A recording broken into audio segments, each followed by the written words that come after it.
स्वागत है दोस्तों सर्वोपरि में। आज हम इस वीडियो में पॉलिटी का एक चैप्टर प्रस्तावना के बारे में बात करेंगे और जानेंगे एग्जाम में क्या क्वेश्चन इससे पूछे जाते हैं। प्रस्तावना किसे कहा जाता है? संविधान के परिचय या भूमिका को प्रस्तावना कहा जाता है। सर्वप्रथम प्रस्तावना किसने अपनाई थी? अमेरिका के संविधान में सर्वप्रथम प्रस्तावना को जोड़ा गया था। भारत में भी प्रस्तावना को अमेरिका के संविधान से लिया गया है और प्रस्तावना की भाषा ऑस्ट्रेलिया के संविधान से भारत में ली गई है। बात करते हैं प्रस्तावना का फॉर्मेट कुछ इस तरीके का होता है। एग्जाम में पूछा जाता है कि प्रस्तावना की शुरुआत किन शब्दों से होती है, तो आंसर होगा हम भारत के लोग। इसके बाद पूछा जाता है कि प्रस्तावना में कितने प्रकार के न्याय है, तो आंसर होता है 3 प्रकार के न्याय होते हैं, उसमें सामाजिक, आर्थिक, राजनीतिक। इन न्याय को 1917 की रूसी क्रांति से लिया गया है।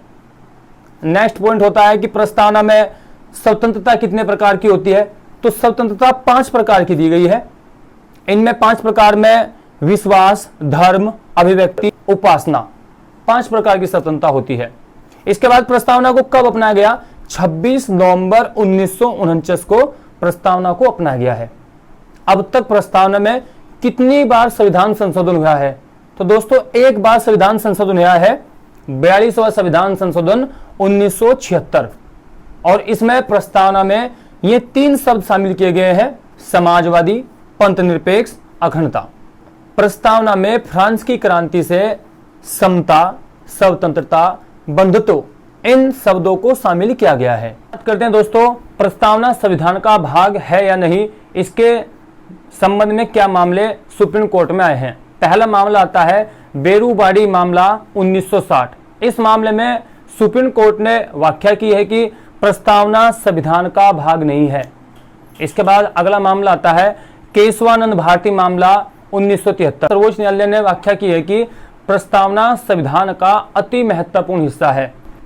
इसके बाद अगला मामला होता है LIC 1995। इसमें सुप्रीम कोर्ट ने व्याख्या की है कि प्रस्तावना संविधान का आंतरिक हिस्सा है। करते हैं दोस्तों प्रस्तावना में कुछ मुख्य शब्दों की, जैसे कि शब्द है संप्रभुता। भारत एक स्वतंत्र देश है, ये अपने आंतरिक और बाह्य मामले खुद निस्तारण कर सकता है, किसी अन्य देश के दबाव में आकर अपने निर्णय नहीं बदल सकता। नेक्स्ट शब्द समाजवादी की। भारतीय समाजवाद लोकतांत्रिक समाजवाद है जो मिश्रित अर्थव्यवस्था में विश्वास रखता है, जहां पर सार्वजनिक और निजी क्षेत्र एक साथ काम करते हैं। इसके बात करते हैं नेक्स्ट शब्द की दोस्तों पंथनिरपेक्ष। भारत में सभी धर्म समान है, भारतीय संविधान के लिए सभी धर्म एक जैसे हैं। लोकतांत्रिक शब्द का अर्थ होता है सर्वोच्च शक्ति जनता के हाथों में होती है। नेक्स्ट शब्द होता है गणतंत्र।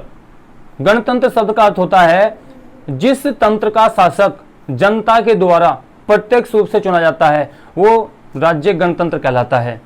गणतंत्र शब्द में वंशानुगत शासक नहीं होता, राजा का बेटा राजा नहीं बनता, जनता के द्वारा चुना गया शासक यहाँ पर शासन करता है। प्रस्तावना को संविधान का परिचय पत्र N.A. पालकीवाला ने कहा है। ये थे दोस्तों प्रस्तावना संबंधित कुछ एग्जाम में पूछे गए क्वेश्चन।